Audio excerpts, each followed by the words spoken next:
Hello అండి, welcome back to our channel S K trends and vlogs.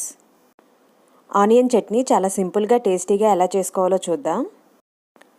ఈ chutney idli దోశల్లోకి super ఉంటుంది. ఛానల్ని ఫస్ట్ టైం చూస్తున్నట్టయితే తప్పకుండా సబ్స్క్రైబ్ చేసుకోండి.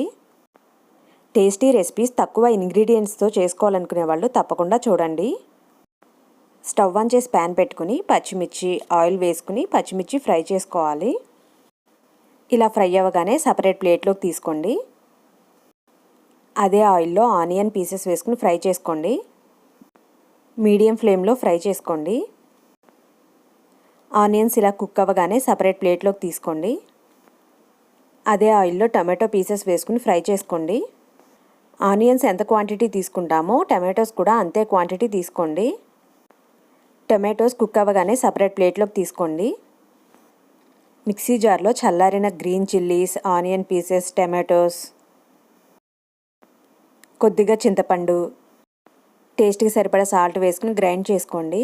ఇలా రెడీ చేసుకున్న చట్నీని సపరేట్ బౌల్లోకి తీసుకోండి. కావాలనుకుంటే చట్నీ కన్సిస్టెన్సీని బట్టి వాటర్ యాడ్ చేసుకోవచ్చు.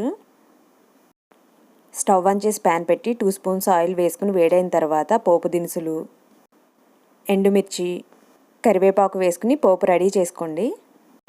ఈ పోపు చల్లారిన తర్వాత చట్నీలో వేసుకుని కలుపుకోండి. ఎంతో టేస్టీగా ఉండే ఆనియన్ చట్నీ రెడీ అయిపోయింది.